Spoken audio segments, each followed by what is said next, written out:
Hi everyone, thank you so much for joining us. My name is Marwa Shille and I am currently working with Education USA in the West Bank, specifically at Amid East office in Ramallah, Al Bire.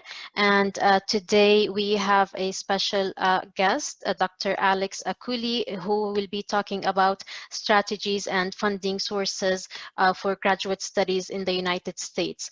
I know we have so many people who are joining us from different countries, from the Middle East and North Africa, like Qatar, Libya, Tunisia, Jordan. So welcome and thank you so much for joining us today. But before I hand it over to Dr. Alex, I would like to share some information about Education USA in general. So what is Education USA and what we usually do? Education USA is a US Department of State network. We have over 430 international student advising centers in 178 countries and territories. Our mission is to promote the US higher education system around the world and to help students who are interested in pursuing their degree in the United States. For us in the West Bank, we usually have different sessions. For example, in center activities, students come to our center and our office to talk about different topics related to the US higher education system, individual consultations. We also have outreach sessions where we usually visit different high schools, universities, and specific organizations, local organizations.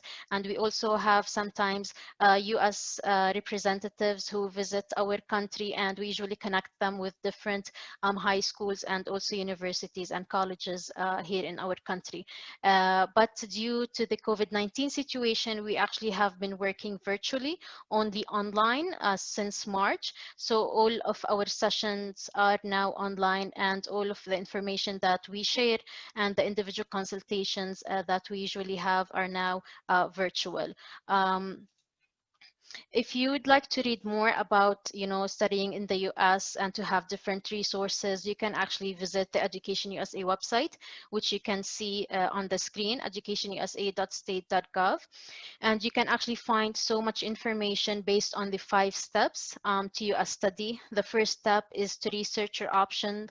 It is very important because you need to know which universities are the best fit for you, based on your goals and your needs.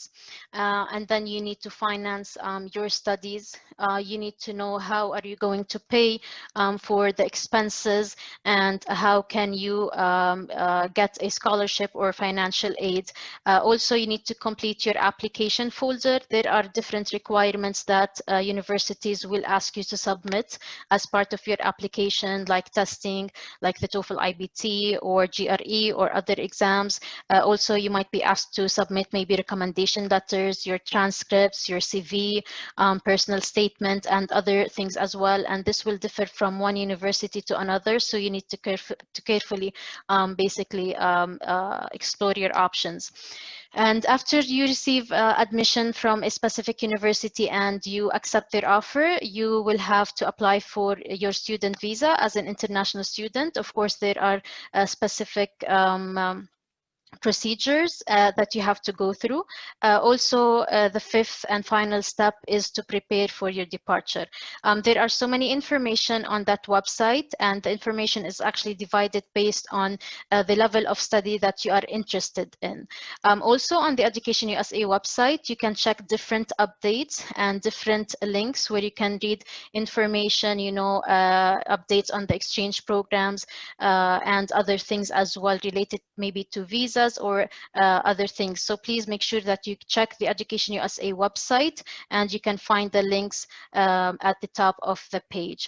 Also, there is a specific question, as I mentioned, that the information is usually divided based on the level of study you are interested in, like graduate, undergraduate, community colleges, short-term programs, English language programs, and there's a specific section that is called Special Opportunities and Financial Aid, where you will find basically some universities that will share their scholarship opportunities for international students on the Education USA website.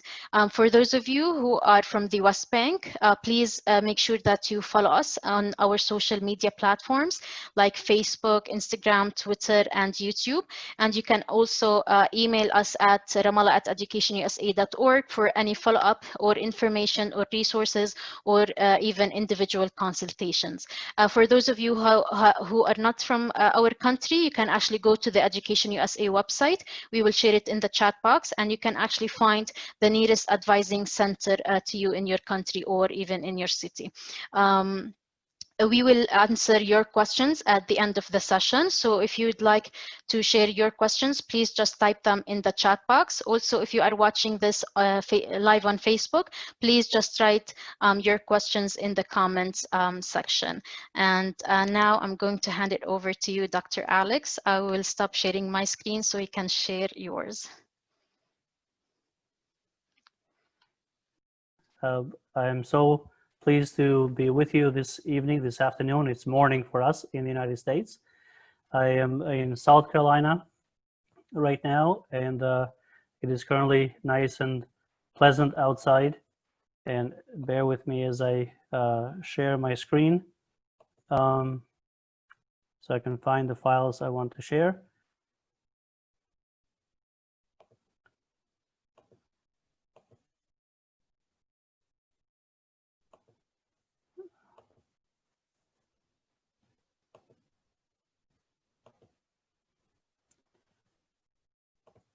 Can we proceed with your slides instead? I'm having a difficulty sharing mine. Sure, yes, I can do that. If I can find it, I will. It's okay, I have them ready. But you have my slides, right? So, yes, yes. Okay. Here you go.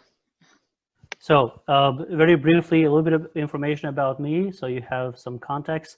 I once was an international student in the United States a long time ago. In 1997 is when I came to the US and have done all of my undergraduate and master's and PhD studies in the US. So the perspectives that I share with you today are also from my own lived experience as an international student in the United States. And I've also served for the last almost 2 decades now in international student services, international admissions, international programs at several universities. So in addition to serving as a senior consultant for Cooley & Associates, I also serve as a representative for the Study South Carolina Consortia, which is a consortia of member universities in the state of South Carolina, and the introduction to the institutional members will be provided to all the registered participants by the Education USA office. I also serve as the president of the South Carolina Fulbright Association. So in these capacities, I have some perspectives to share with you, and I hope that they will be valuable in your own exploration of both possibilities and resources for pursuing graduate studies in the United States. Could you proceed to the next slide, please? Thank you.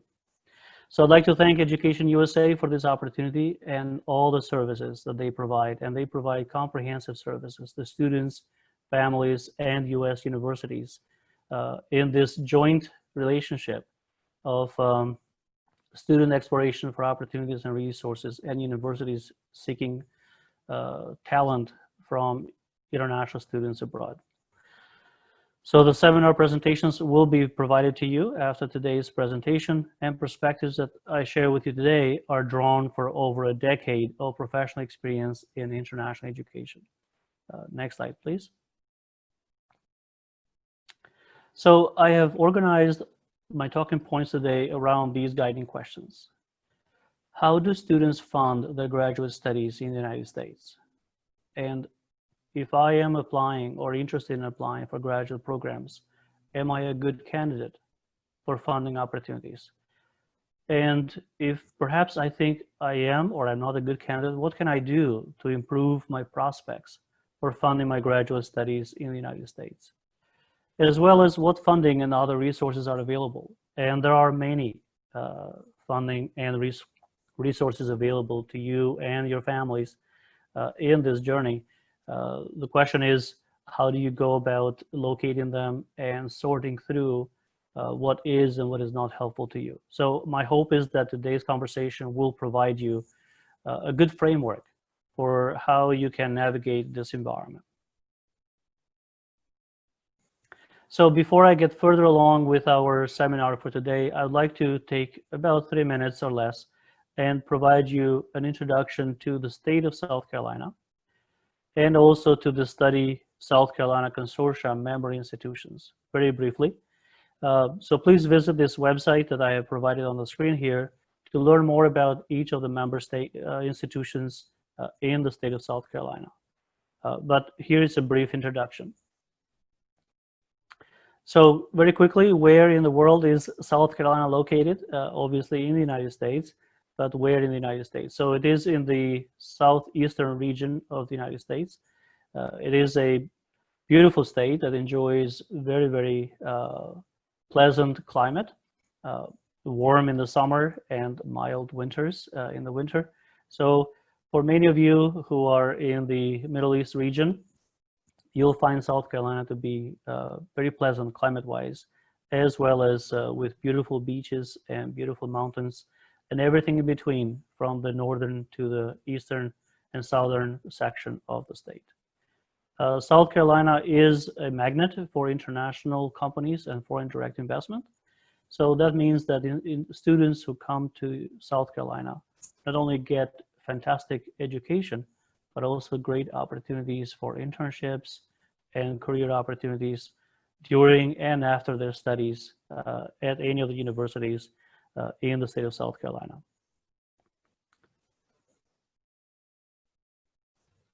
So very quickly, the population of the state of South Carolina is 4.7 million. The capital is Columbia. The largest cities in the state are Greenville, which is where I'm located, Richland, Charleston, Spartanburg, Lexington, and York. Charleston is a port city. It's a very famous port city in the United States, and it is one of the largest one in the country. There are about 84 universities and colleges in the state of South Carolina. So plenty of choices for you to consider. The list of member institutions that are included in the slides that you'll get are not all 84, but only a sample of them. And there are about 235 or so thousand students in the state of South Carolina.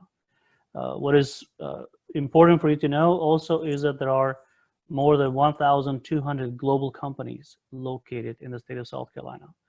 The state of South Carolina is actually rated #1 in the US for the last 5 years as having the highest per capita foreign direct investment in the state. In the region where I'm located, about 11% of the population is employed by foreign companies, which tells you how friendly the state of South Carolina is to people who come from all corners of the world, as well as businesses. Next slide, please. So really quickly, this is a map of the state of South Carolina. We sometimes refer to it as the diamond state because it is shaped like a diamond that typically goes on a ring. These are logos of different foreign global companies that are located across the state. The next slide also provides a continuation of these listing of companies. So in the state of South Carolina, in Greenville, where I'm located, BMW, for example, has the biggest plant in the world, factory, as well as many other global companies.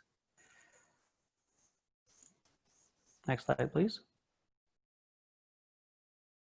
So students in the state of South Carolina come from many different countries, but the top places of origin are China, India, South Korea, United Kingdom, and Germany are the largest sending or the largest subgroups of international students.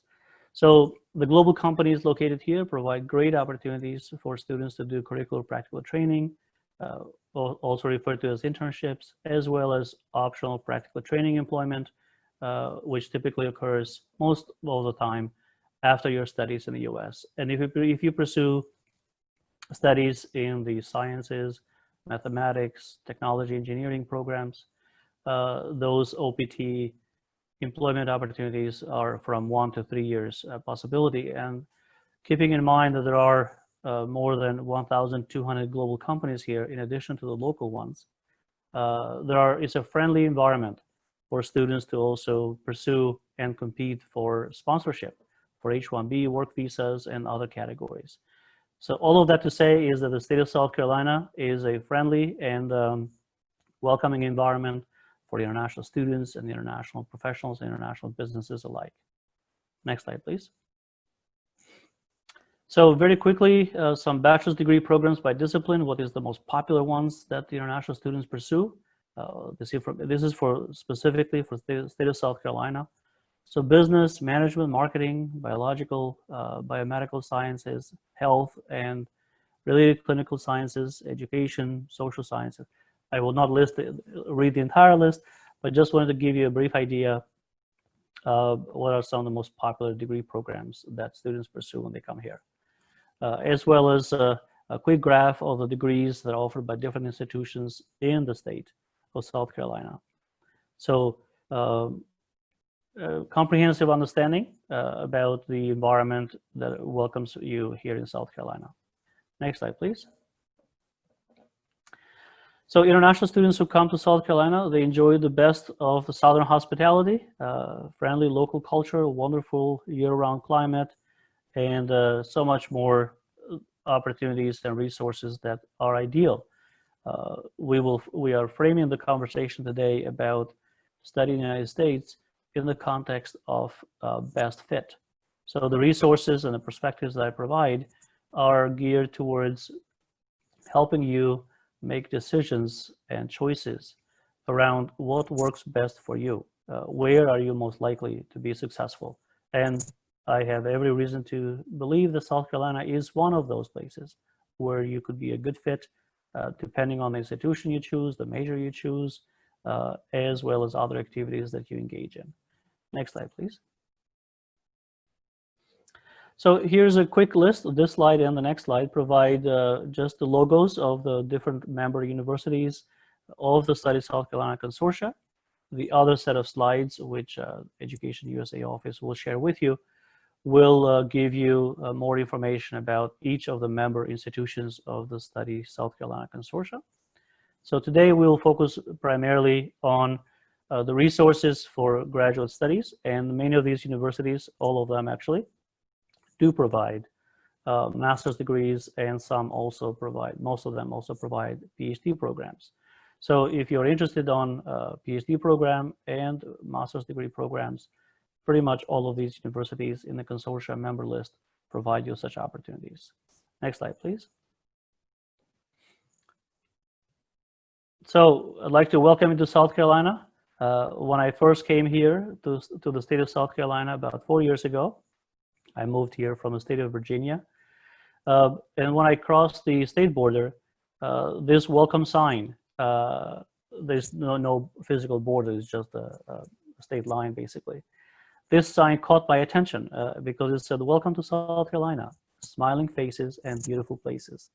And indeed, if you have ever visited South Carolina, and when you visit in the future, you will find out for yourself that South Carolina is indeed a place full of beautiful places and smiling faces.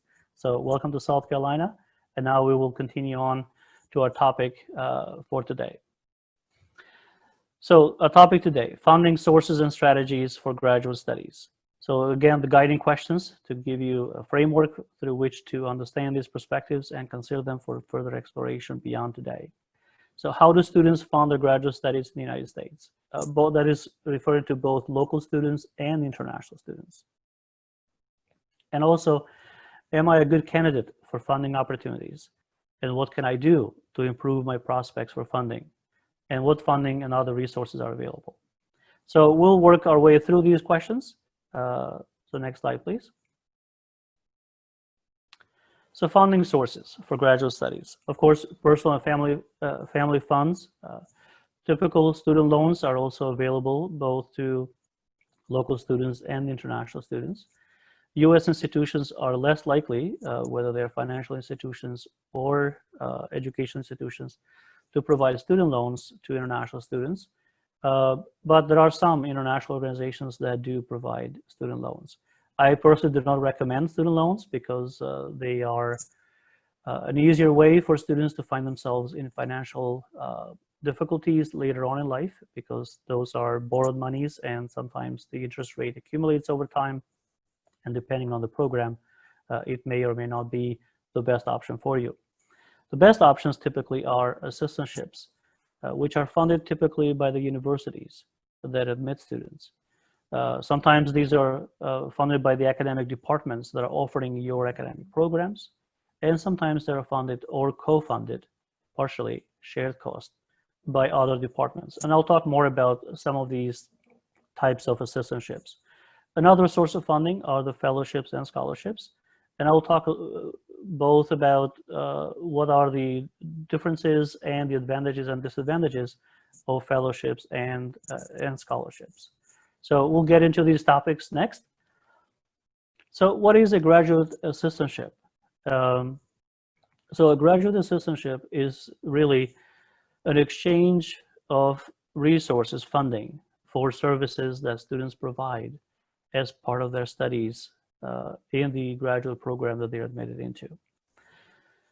The different types of services range from teaching assistantships to research assistantships, and some of them are also in other departments like athletic programs. And I'll talk a little bit more about that in a little bit. So why do you, it is important for you to understand, why do universities provide assistantships? And why would you consider applying for assistantships? So these assistantships are not designed based on financial need. They are designed primarily based on the mutual exchange of financial support for services and what the student brings into the academic program. So you'd want to apply for them because of the affordability perspective. Typically, graduate assistantships, depending on the academic program you're applying for, are either full funded or they're partially funded.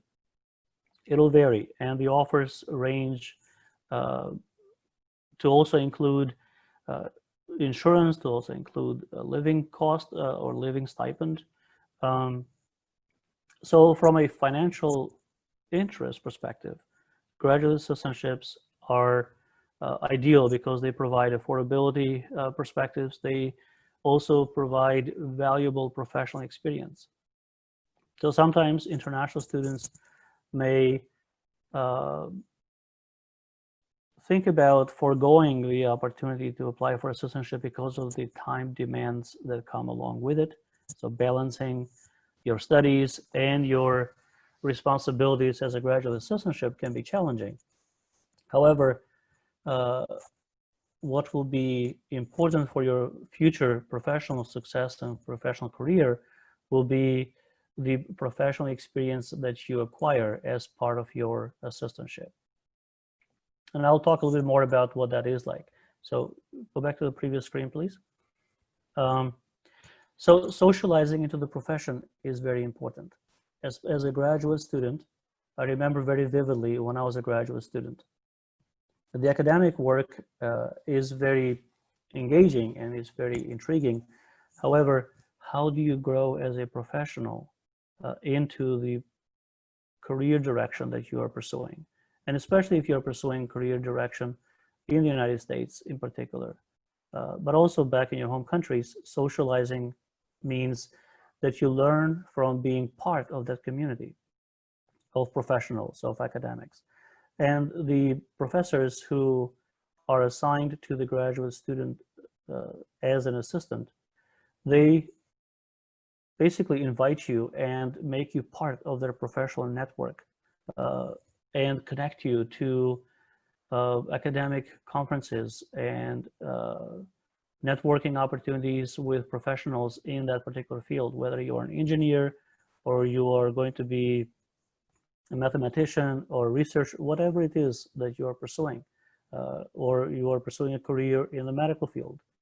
The assistantship socializes you or connects you with the key individuals who will later become instrumental in your professional success and career. So professional recommendations also come strongly from mentors who have graduate assistants because they are familiar with your work. They will not only be able to speak professionally in your recommendation letters for your future career job applications or your internship applications based on your academic skills and abilities, but they will also speak to your skill set and competencies as a professional, as a rising professional. So this creates pathways and access for your future academic and employment opportunities. So I strongly recommend that all students should apply for graduate assistantships, regardless of the level of funding that may or may not be offered, depending on the institution, depending on the academic program, or depending on what it is that the offer may entail. Next slide, please.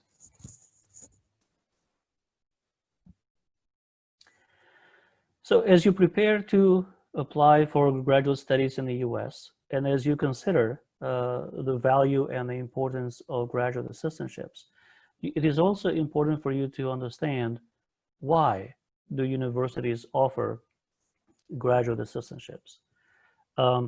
If you understand why universities offer these, it'll also help you better write your purpose statements and your communications with the decision makers for the graduate program that you are seeking admissions and for the graduate assistantships.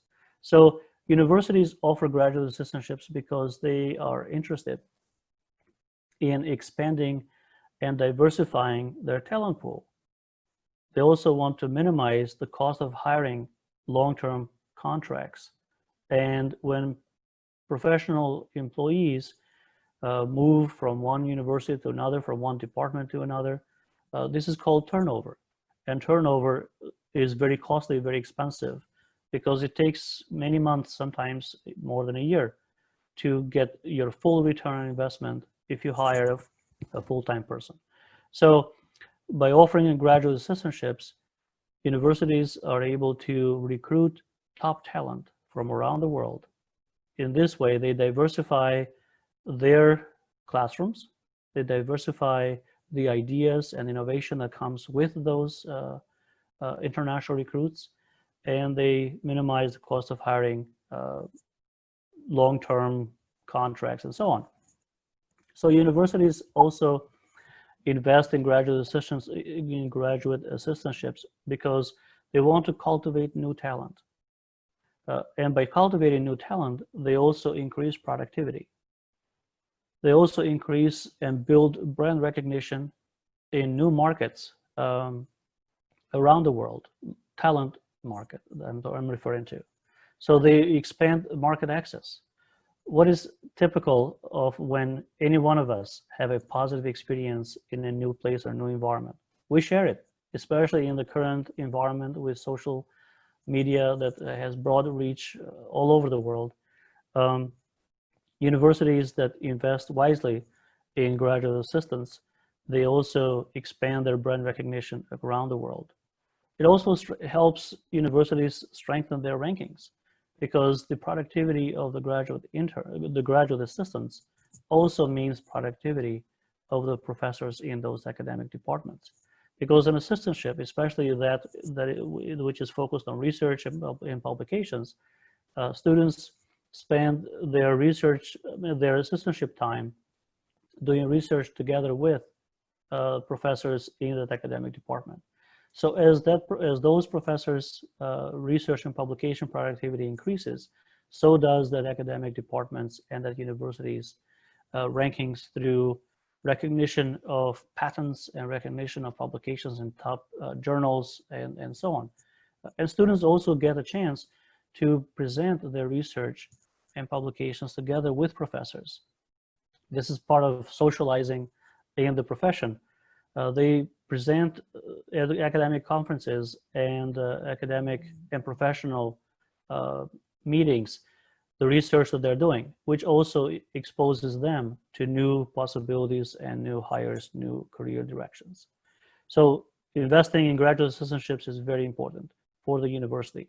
So if you understand this and you further find ways to integrate this understanding in your purpose statement, your application letters, you will also speak or strike a chord, as we say, or make a connection with the decision makers about your admission, as well as what that university or that academic department would offer you, financially speaking, as a graduate assistant.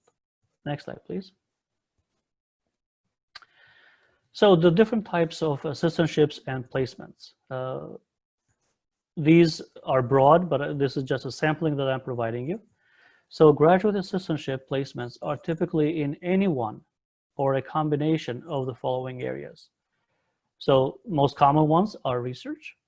And I spoke earlier about what that type of research may entail, but also teaching. Sometimes teaching assistants they are the instructor of record, and sometimes they are co-teaching a class or classes with their professors or with other more senior graduate student assistants. Athletic coaching is also an area that sometimes is overlooked or underutilized. So if you are, for example, an athlete, an accomplished athlete, perhaps in football, as it's known in the world, or soccer in the United States, or other areas like tennis or running or any kind. In the United States, most universities have athletic programs, whether they are in Division I or Division III, and in between, it doesn't matter. Any one of those athletic programs need to have coaches and trainers for those athletes. So if you have an athletic background or you have an exercise science background as part of your undergraduate studies, you could pursue a graduate assistantship that is either partially or fully funded by the athletic department. And in the United States, athletic departments have a lot of money, a lot of funding and resources. So that is an area for you to consider. Student affairs. In the United States, student affairs is a very large department at most universities and colleges that provides support services and programs specialized to engage students not only in the academic enterprise, but also in student development and community development programming. So student affairs typically will have assistantship funding, and you may share your time between student affairs perhaps, or have your assistantship fully funded by the student affairs department. And that type of work ranges between organizing clubs and organizations, student organizations on campus, to developing programming that facilitates student leadership development, and so on. Another area for student assistantships are in the academic affairs in the academic assistance office, also referred to as academic tutoring. So this could be languages and other select subjects. So some students have secured graduate assistantship funding through the language department. So there are many universities in the United States have foreign language programs that includes Arabic. Some of them includes Hebrew and other languages, Spanish, for example, German, and so on. So if you, obviously, in the region that you are, you, of course, will be native Arabic speakers, which is one of the languages of top interest and priority to the US government. So a language program with your language skills could have additional funding, not only from the university, but also from the US government that is promoting learning Arabic, and also other languages like Farsi are of top priority. So funding could come from both within the university as well as in collaboration between the language department and the US government funding for what is called critical importance languages. So these are just a few areas to just get you thinking about broadly about the different kinds of assistantships and where funding might come from. Next slide, please. So what do assistantships offer in terms of funding? Some assistantships offer full funding that pays for tuition, and also a stipend that ranges from $12,000 to $25,000 annually. So some assistantships may pay just for tuition, and you may have to pay for your own cost of living in the U.S. But most typical, like especially in PhD programs, assistantships are fully funded. They may also offer housing, like a stipend for housing expenses, especially if you're going to live on campus, on graduate student housing provisions. Assistantships also offer either medical insurance paid by the university, or they may offer you some financial compensation, and you buy your own insurance, medical insurance, which is very important to have in the United States. And also, the graduate assistantships may provide travel funding, either full or partial funding, so you can travel to academic conferences, professional conferences, academic meetings to present your research together or individually, together with your professors or with peers in your graduate program, or together with your professors. And this is very, very important because it's an investment that the university is making in you as a rising scholar, a rising researcher, rising professional, as well as an investment in the discipline, because sharing that research and knowledge with the professional community, with the academic community, is very important for the advancement of knowledge and advancement of science. So this is just an overview of some of the provisions of the assistantships in terms of funding and resources. Next one, please. So another source of funding I mentioned earlier was fellowships. So what is the difference between fellowships and assistantships? The primary difference is they both provide you financial support, but the primary difference is that assistantships funding is done in exchange for service. And these assistantships are time demanding, especially when teaching, because in addition to balancing your pressure for academic work that you need to do for your program, the courses, the research, and so on, you also need to teach courses, and it varies. The workload for teaching courses ranges between 2 classes per semester to perhaps more than that. So you'd want to pay attention to what it is that the assistantship offer entails, and that you'd want to be comfortable that you can balance the work responsibility with your studies, because progress in your studies is most critical and most important. Fellowships, these are scholarships typically. So these are an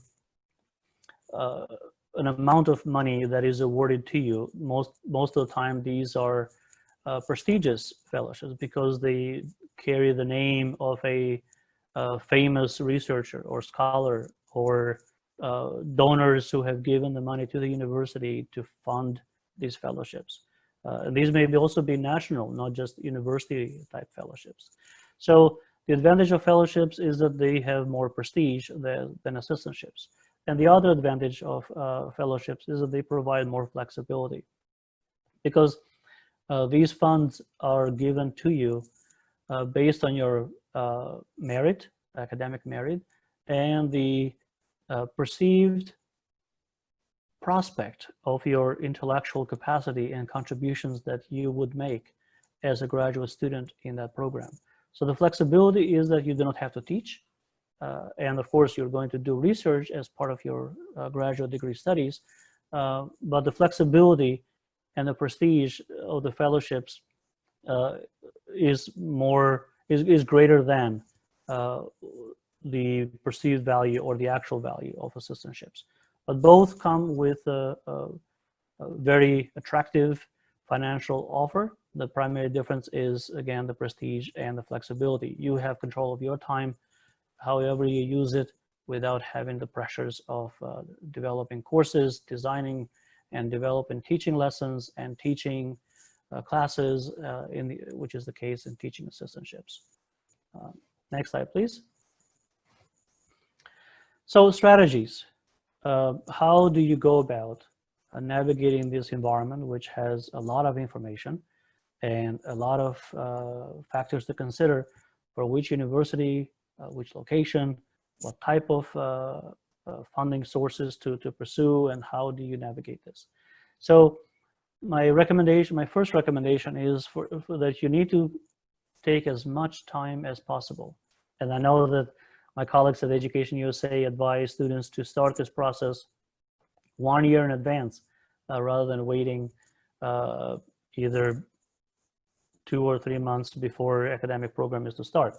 So start early and learn and understand the goals and the priorities of the funding sources that you're interested in. If you understand the goals and the priorities well enough, you will then have a clear idea how to make your priority list for which universities, which programs, and which locations, and which type of funding to apply for. And you'll want to select the program of study and the institution and the community where you are a good fit. Fit is so important in this journey because this is a long commitment, a long-term commitment.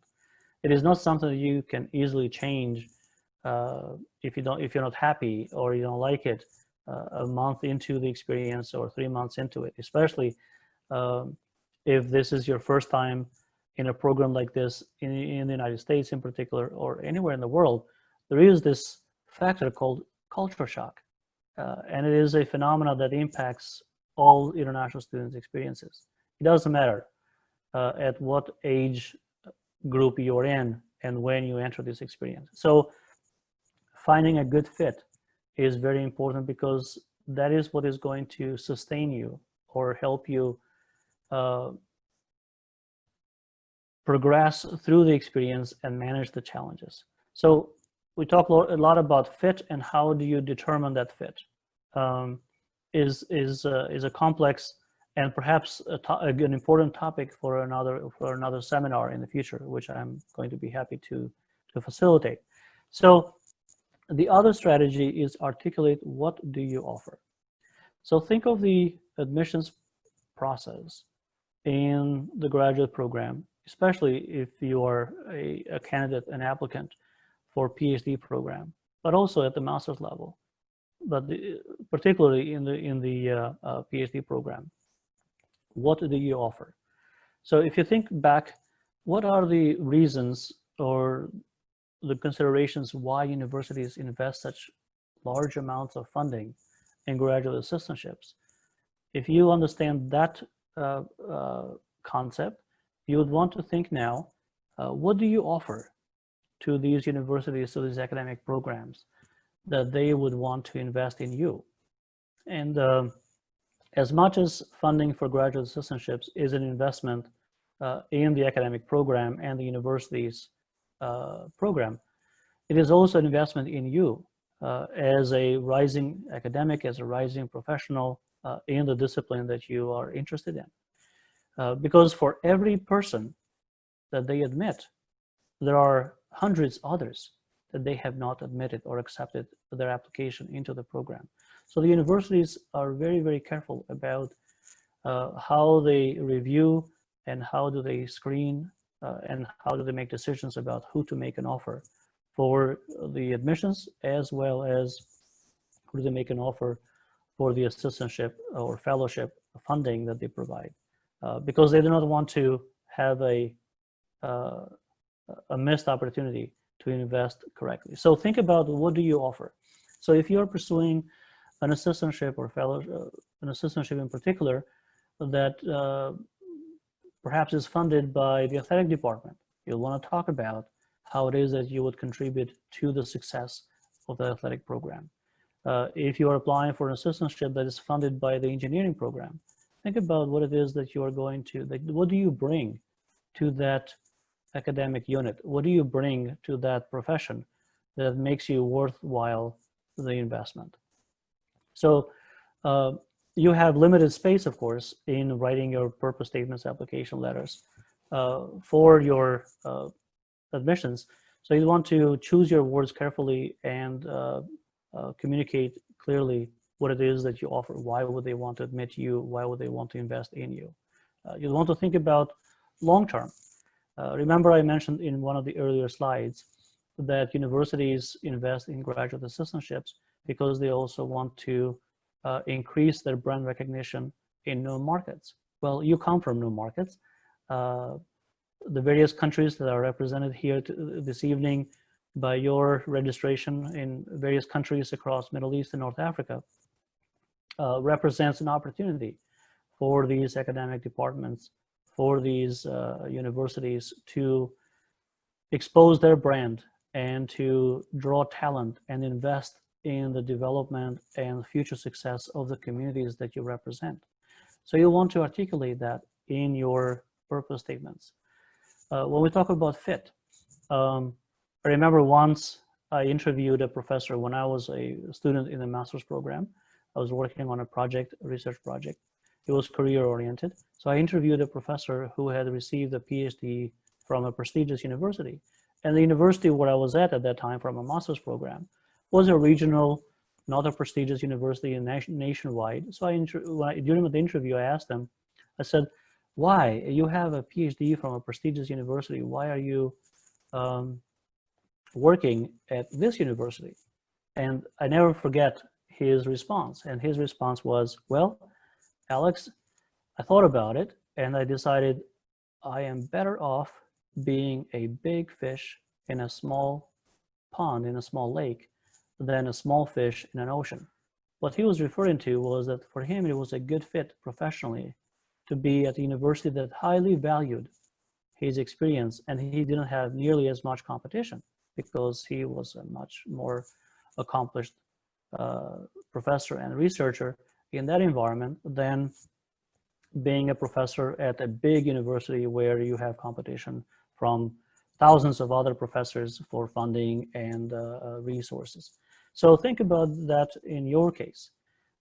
You might be drawn or interested, for example, in a big university in South Carolina, like University of South Carolina or Clemson University or some of the others. And those may be great, may be a good fit for you. But you might not want to overlook some of the other universities that are perhaps mid-size or regional focused. In those places, you would have a lot more to offer, and your competition may be less than the competition you may face at big university, big campuses. So fit is important. What you offer is very important. So understanding that environment and articulating what it is that you bring is very important. Next slide, please. So the second strategy, set of recommendations I have for you is to prepare customized, polished, and detailed professional letters of application. It is very important that these are customized. What I mean by customized is that the letter that you write is speaking directly to that person or that committee, admissions committee at that university. So these are not generic letters that you'd want to write that all that you need to do is just remove the name and the address of the recipient. Although that sounds efficient and may save you time, it is not effective, especially when you think about that you're competing with hundreds and thousands of applicants, not only from across the United States, but you're also competing with thousands of applicants, especially if you apply to the big universities, thousands of applicants from across the world. So how do you stand out in that environment? So customization of those letters would reflect that you understand the strengths of that academic program, the strengths of the faculty and the unit of that university that you want to be a part of, that you want to come and not only learn from, but contribute to. So these professional letters need to be multiple drafts, actually, and they need to identify, select, and inform the potential recommenders that you want to include as part of your application. So in addition to your customized letters, you want to choose very carefully who it is that you ask to write recommendation letters on your behalf. This is very important because it is not effective if you get a recommender who writes a generic letter that speaks broad, just in general terms about who you are and what your skill level would be. You'd want those recommenders to be speaking directly to the reader and provide persuasive, convincing information about you as an applicant, as a candidate. And during the application process, you'll want to maintain regular professional level communication with the decision makers. So what does that mean and what does that look like? How regularly do you communicate? And who are the decision makers? Sometimes the decision makers may be in the graduate school, but it's not always so. At most universities, decision makers are what is called program coordinator. So for example, if you're applying for a PhD or a master's degree in education or in business at a particular university, that graduate program has a professor in the department whose responsibility, in addition to teaching, is also to administer or coordinate that academic program. So applications for admissions come to that person who then, together with the admissions committee, will review and prioritize, rank order, categorize applications based on what they perceive to be best fit and also best potential investment for their time and for their resources.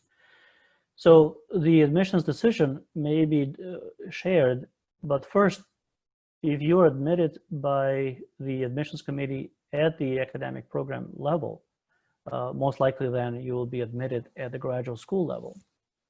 So while you may want to or be tempted to maintain communication with the admissions person at the graduate school, not losing sight with who the coordinator, the lead professor for that academic degree program is at the unit level is very, very important. Now, these are very busy people, so you would not want to write to them every week or every few days. So you want to write frequently enough to allow them enough time and space. And your communication would need to be professional. It would not need to come across as desperate. It would not need to come across as pressuring, although that may be perceived as or thought of initially as persistent. There's a difference between persistence and pressure. Remember that these professors also receive inquiries from hundreds and thousands of other applicants and candidates. So you want to give this some thought as to, and the Education USA advisors are fantastic in helping and guiding your understanding and navigating this level of communication. The decision makers will typically consider early applications and early decisions. And for graduate school, this is most likely, at most schools, this is typically in the mid-late fall semester for the next academic year, for the next August. And decisions typically for funding is done in January, February. This can vary by academic program, can vary by university. So make sure that you understand the program and timelines for admissions processing when you do so. Next slide, please. So examples of funding sources. Another source that you might have not considered is the Fulbright program. So whether you are a master's degree student or a PhD student, Fulbright is fully funded by the U.S. Department of State. And as an organization and a program that supports rising academics and rising professionals from countries around the world to come to the United States for pursuit of study as well as scholarship, like writing, academic research, and publications. So here's the website where you may pursue further the possibility of coming to the United States as a visiting Fulbright graduate student. And there are also visiting Fulbright grants for teaching students, teaching assistantships. So you want to spend some time with the Fulbright program, and Education USA is a great resource for that as well. And some countries, some of them represented here this evening, also have their own dedicated Fulbright commissions. So you'd want to connect with them as well. And early applications is the way to go. Another source here is, and again, these are just samples that I'm providing you just to get you thinking about the broad range of resources. So Pathway to Science, these are fully funded programs. Here's the website, pathwaytoscience.org, and examples. And there's a long list of funding sources within this website. But a couple of examples are the American Association of University Women. So if you are a female applicant, there's a lot of funding and the resources available for both international and local stateside, that is, applicants for pursuing graduate studies in the United States. American Association of Advancement of Science also provides fully funded. So when you go to these websites, and for the sake of time, I'm not going to go to these websites today because you can navigate these yourselves. Filter by funding awards for international students. That way you are going to omit the volume of funding grants and funding sources that are available for US citizens and residents, but not accessible for international applicants. So these sites provide you that filter so you can spend your time with the content that matters to you and is applicable to you. Next slide, please. Another sample resources is Education USA Advising Centers. Again, as it was mentioned at the beginning of this seminar, these are free resources, not only to understand the application process and the types of universities and the types of academic programs, but also preparing for studying in the United States after you've been admitted and also as you apply for your visa to study in the US. Another resource is gograd.com. Some of the excerpts from this resource, from this website, are their academic support for graduate school applicants. Some of them provide sample writings of your purpose statements, application statement. How do you draft your application letter? As well as they provide financial aid resources, listing of databases that you can research for funding.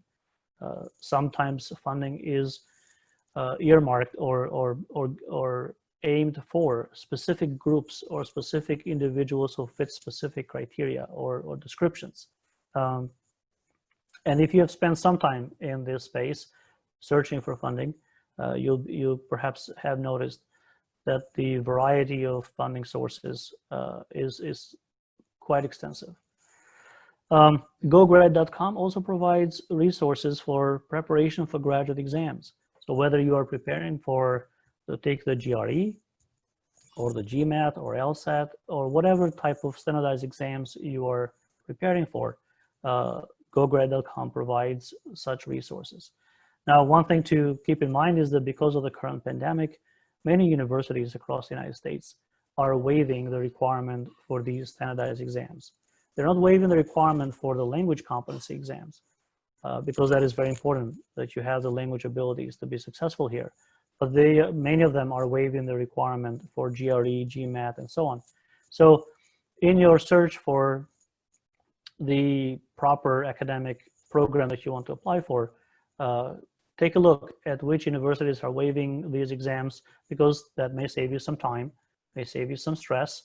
Certainly, the academic programs will admit the best qualified students, and they are finding other ways to screen for best fit and best academic preparation without necessarily having the GRE, GMAT, and so on standardized scores, test exams. Another resource is highergrad.com. This provides fantastic and helpful tips for getting a graduate assistantship. Some of the tips there that I mentioned today come from some of these resources as well. But you'll find at these websites much more detailed description, much more detailed instructions regarding the graduate assistantships, as well as writing resources, how do you write your purpose statements or the application letters for these graduate programs. So spend some time to understand and get better acquainted with these resources because they'll serve you well. Next slide, please. We're almost finished here, and I'm looking forward to your questions. So here's our thank you for your time. Thank you for this opportunity to share with you some of these strategies, some of these resources. I didn't want to spend more time with more slides because the value, I think, in these live seminars is in the Q&A, the questions and answers, and the conversation that we have hereafter. So thank you, and I welcome your questions. Thank you, Dr. Alex, for sharing your expertise with our audience. The information was very valuable, and we hope you'll be able to share some of your insights and answer the questions that our audience is sharing with us this evening. A multitude of questions, from visa questions to testing requirements, internships, and reaching out to professors directly when applying for PhD programs. So we'll start off with one of the questions regarding assistantships. Are they available during a master's program? Yes, yes, there are. So assistantships during master's programs, some of them are available. They're not as typical. So depending on the university and academic program that you're applying for, assistantships are available at the master's level. And I'll give you a very quick example. One university where I worked at a long time ago had an athletic program. And all universities, just about all universities in the United States have athletic programs. So the athletic program funded the graduate assistantship, which included tuition and stipend and housing for a few international students who were admitted into the master's programs. And these students served as athletic trainers and assistant coaches for the various athletic teams. So if you are interested and have an athletic background, that may be more broadly available, but also in the student affairs offices, like at the University of South Carolina, which is a member institution of the consortia in South Carolina that I mentioned earlier. There are various assistantships at the master's level and PhD level programs. So you'd want to filter or look for the universities that have these kinds of programs that provide assistantships at the master's level. Okay, thank you, Dr. Alex. We have a question about visas. When should I apply for a visa? Before I receive my I-20 or after? Yeah, that's a very good question. In order to apply for a student visa, you would apply after you receive your I-20. Or if you're coming through the J1 program, the J1 visa program, which is sponsored by the U.S. Department of State, you'll come on a J1, and that requires what is called a DS-2019. Especially if you come as a visiting Fulbright student or a visiting Fulbright scholar. In this case, you'd be a visiting Fulbright student. So you'll want to apply for your either F1 or J1 visa after you're admitted, which then leads to issuing of the I-20 or DS-2019. And the university, the university that admits you also is going to provide detailed instructions about applying for your visa. So don't spend too much time, and right now your best time is used to understand the programs and the resources that the universities and the communities where you want to go offer you. So to manage your time well and to manage your stress level well, my recommendation is right now focus on which university, which program, which community, which resources are a good fit for you, and then worry later about the visa part and traveling to the US and where you live and all of that. All of that comes, you think of that as a phase 2. And phase 3 is, of course, preparation for arrival to come to the United States. Thank you, Dr. Alex. We have a question about English level proficiency. Does the university that I plan to apply to, will it accept an official paper from my local university that I've been studying the English language, in the English language, without taking the actual English language proficiency exam? So I think it differs from university to university, but from my understanding and my experience, some universities will waive the English proficiency exam if the student has studied at a U.S. university, or their local university is an English language curriculum university. Correct? Yes, that is correct. The universities will have a list of possibilities for waiving the English language competency requirement, and one of those could be because you completed your prior studies at an English-speaking institution. In the current pandemic environment, universities in the United States are being creative and flexible about how students can demonstrate their English level competency. Some of them are providing the opportunity to interview students and through live Zoom feed like this, as well as having students complete a written assessment through proctoring through the web format, and bypassing the standardized exams like TOEFL and IELTS or other ones. So you'd want to have the communication, and because some of these announcements may or may have not been published in the university's websites about the language competency qualifications. So some of this information may need to be collected from the admissions committee or the program coordinator or the admissions office if it is at the graduate school.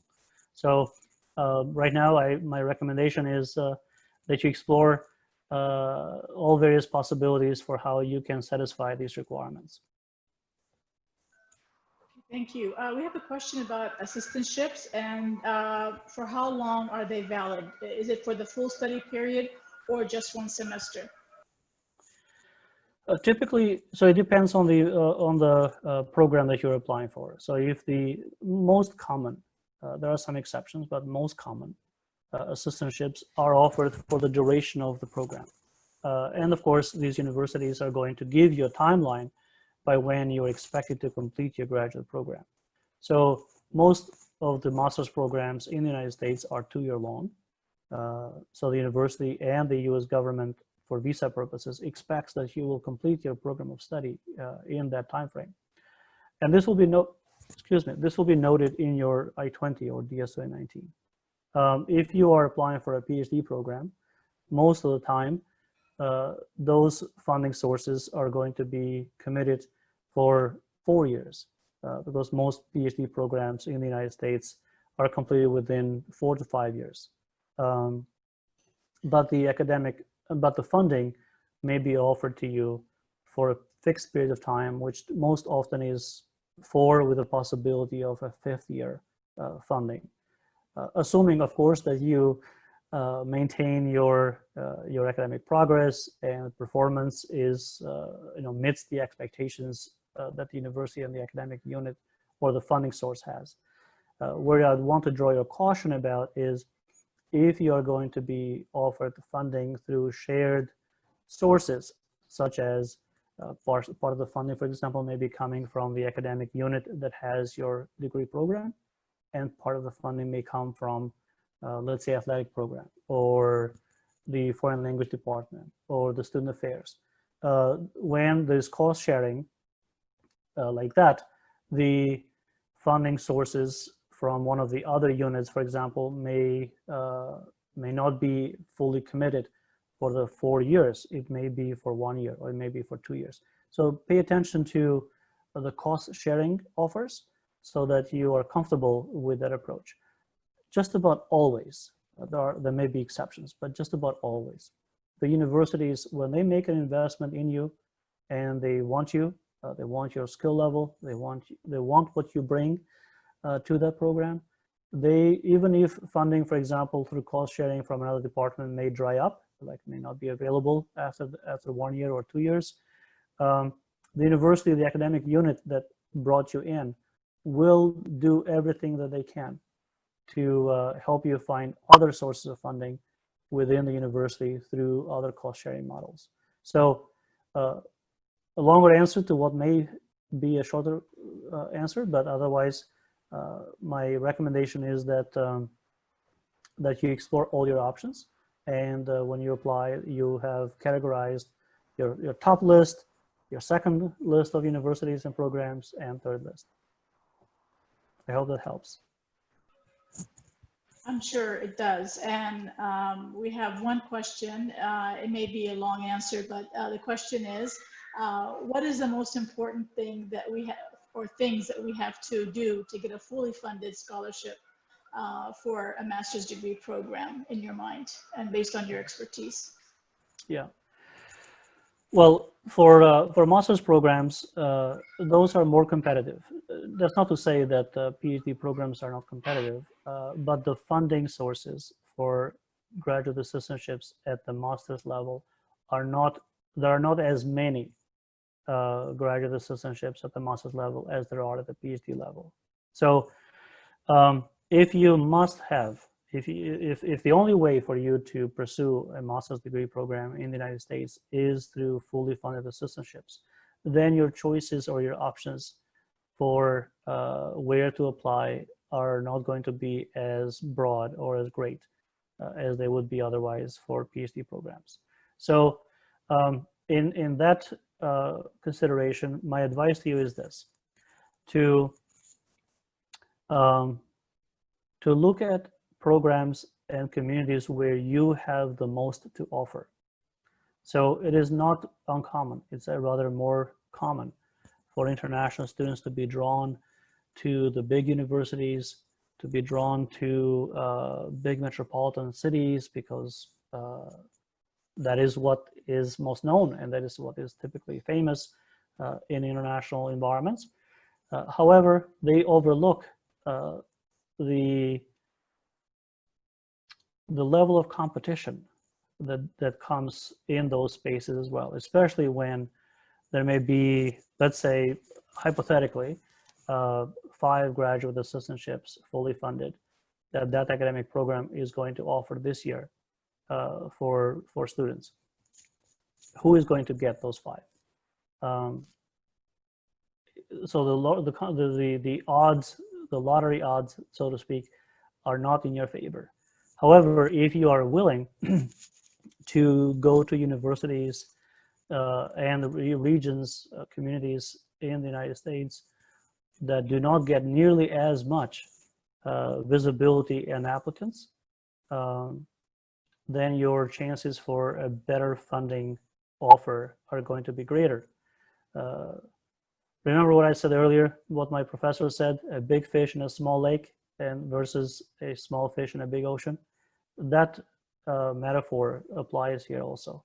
I'll give you one quick example, if you don't mind. In addition to the other work that I have done, I also have served at the university, different universities, as the liaison for the Fulbright grants programs. So I remember one year, one of my professor colleagues came to for consultation about with advice for where to apply for a Fulbright grant as a Fulbright scholar from the United States going out into the world.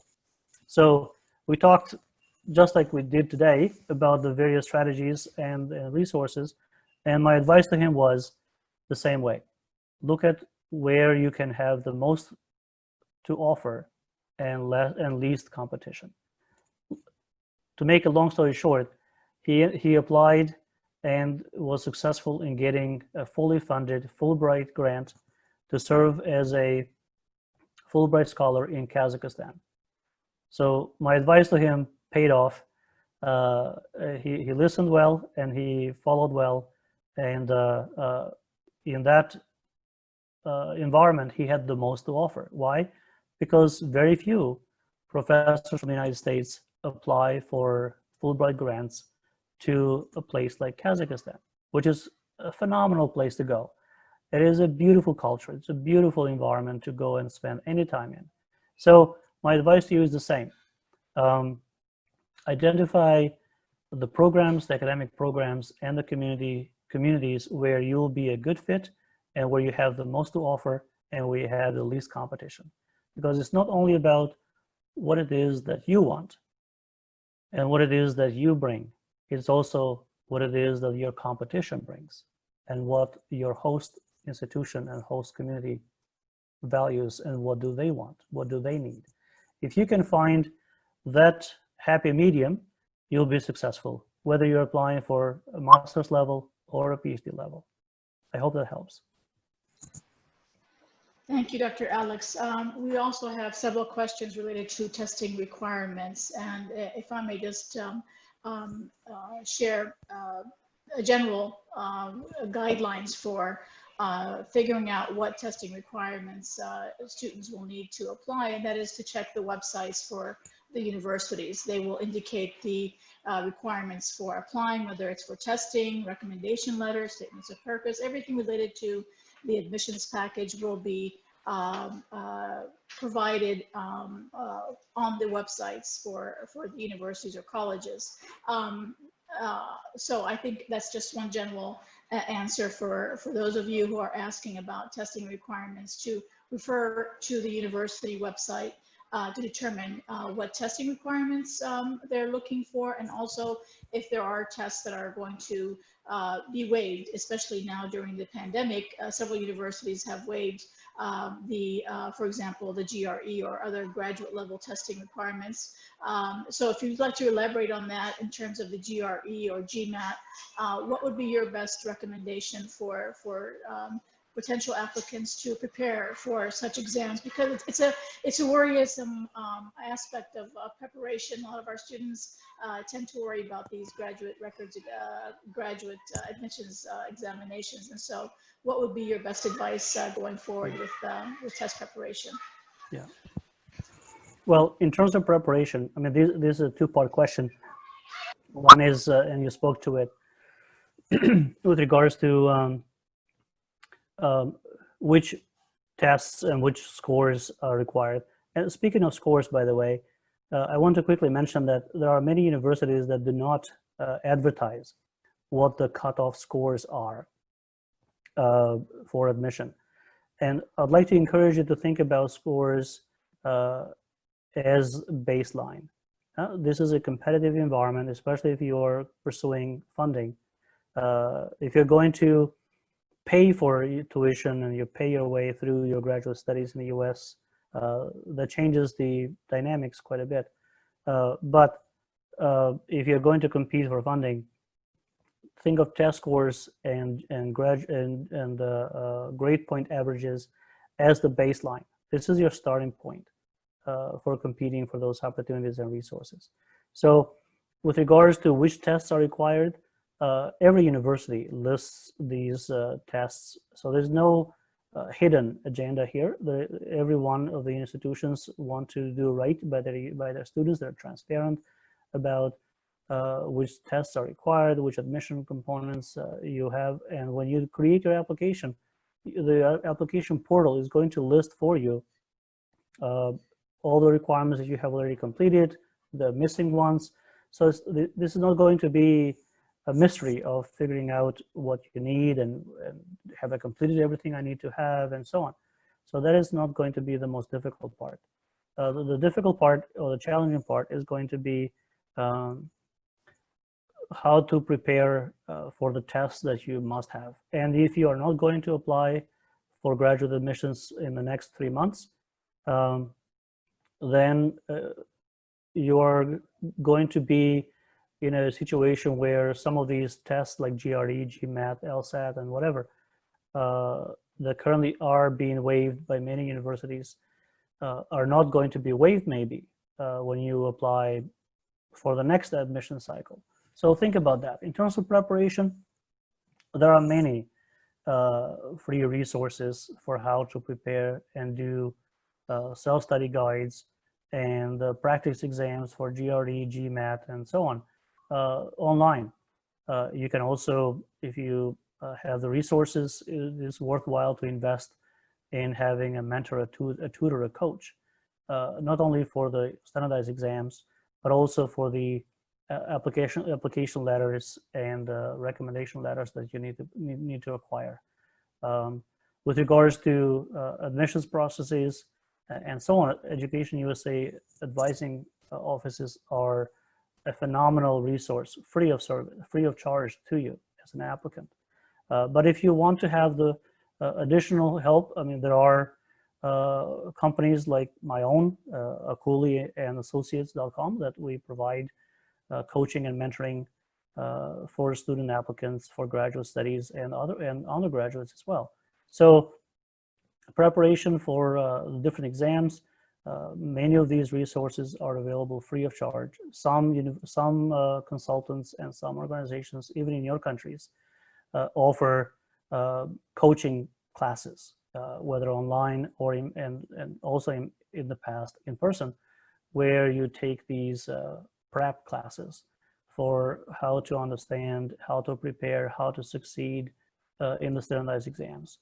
And these classes, these series of seminars are not so much going to give you new knowledge about the subject matter. I mean, they will to some extent. What they are designed to do, as far as tests are concerned, what they're designed to do is they're designed to help you understand the test. And they're designed to help you develop the test taking strategies so that when you do take the test, GRE or GMAT or whatever it is, that you are not surprised by how the questions are structured, what is that the question is really asking, that you are not stressed out about how to succeed, in how to score the best that you can. The test is still going to assess your best skill level. But the score is, if you understand the test better, if you have mastered the test taking strategies, then your scores are going to be, a better reflection of your abilities. Sometimes students who don't score as well in these scores is not just because they don't have the abilities. They might have not developed the test taking strategies to the extent that the competition probably did. So with regards to preparation, this is a bit of advice for you to consider, and that is to make most use of the free resources available online. And if you need and want to have additional assistance, then people like me and others, whether in your country or in the US, are available to help you. Thank you, Dr. Alex. I think we have some time for one or two more questions. Sure. This question is relevant to pursuing an MA degree. If I received a BA degree in a different major or field of study, will the university consider my application? That's a great question, and I'm glad that the participant raised the question, because it is a common misnomer in the international student environment, where there is, perhaps students pursued a bachelor's degree, undergraduate degree in an area that they either had to go to because there was no other choice, or they were not sure what they wanted to do. The great thing about studying in the United States is that universities will admit students from different academic backgrounds into their graduate programs. Like, for example, a master's degree. Let's say you want a master's degree of arts in, I don't know, education or English or whatever, but you study some other subject like psychology or whatever it is in the undergraduate program. Universities will admit you into the master's program, but they may require you to take either one or two what they call prerequisite classes, like extra classes, to bridge the gap between knowledge base that students with a similar academic background bring into the master's program versus you. And I'll give you a quick example. My previous university I worked at has a master's degree, a one-year master's degree in business analytics. and they admit students who come from with a bachelor's degree in business, or a bachelor's degree in computer science, or a bachelor's degree in mathematics, and so on. And they do offer a free course that gets students to brush up or develop their statistical knowledge skills, which they will need for their master's degree in analytics. So the answer is, it depends, but most likely yes. The university may admit you into the master's program and may either offer or require you to take what they call prerequisite classes to bridge the knowledge gap, and so you can be successful in the course content of that master's program. Thank you, Dr. Alex. I think we have time for one more question. The question is, if I want to pursue my MA degree in a field or major different than my BA, we just asked that. There's a question about the MBA program. Can I apply for an MBA program after finishing a bachelor's degree without any experience? Yes, that's a very good question. So when we talked a little bit earlier about how do you prepare to be a competitive applicant, most of the time there are plenty of master MBA programs that will admit students into the MBA program directly after they finish their undergraduate degree program without without a gap where you would have worked in the field for some time. My caution to you is this, and I say this to my international students here frequently. Think about your long-term goals. If one of your long-term goals is that you want to work in the United States, like after you complete your MBA degree, the F1 visa program currently gives you the eligibility to apply for a 1-year work permit where you can work anywhere in the United States in your field of study. So if your objective is to just come and do your MBA and go back home, then the gap for work experience may not be nearly as critical.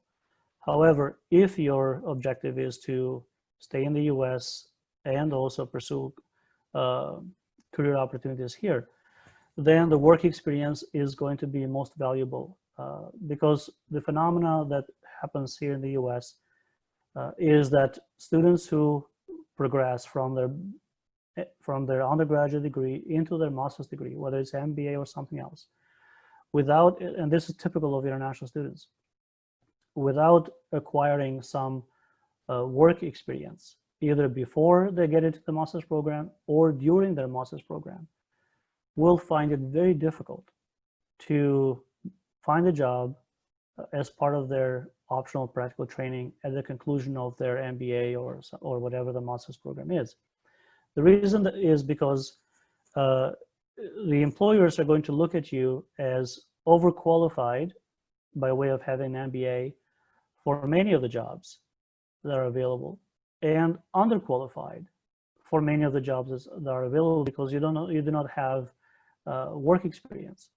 So again, keep in mind what the competition brings, not only what you bring. So when you're competing for either an internship experience or a job experience after your studies in the US, that work experience, in addition to your degree that you have completed, are going to be critical.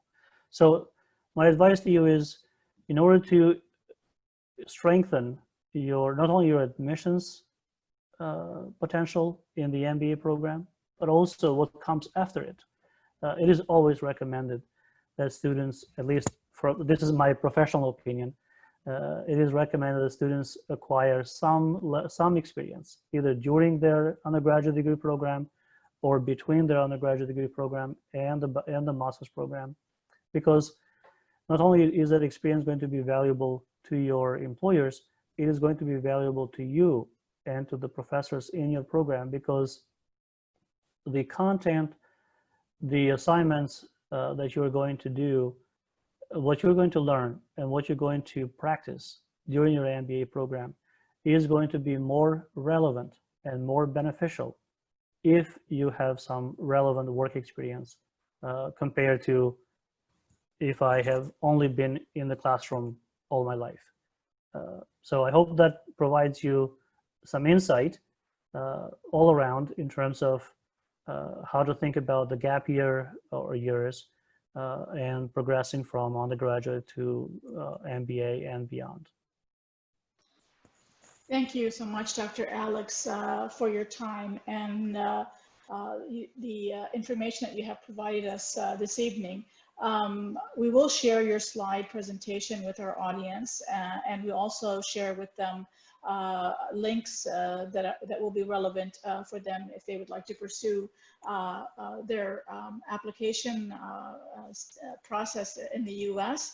And of course, if they have any questions relevant to their own home country information, we've shared the educationusa.state.gov link as well on this in the chat box, and we'll also share that in our email. On behalf of our audience and our Education USA advisors who joined us from the MENA region, we would like to thank you again so much for your time, and we hope you have a wonderful morning, evening, or day. Well, it's been a true pleasure, and I thank you for hosting this, and I wish you all the very best, not only during this pandemic, but also in all your future endeavors. Good luck with all of your applications to the graduate programs. I hope to perhaps run into you, and if we do, remind me of this time that we had together this evening for you. And I wish you great success in all of your endeavors, academic and professional and otherwise. Thank you so much. Thank you.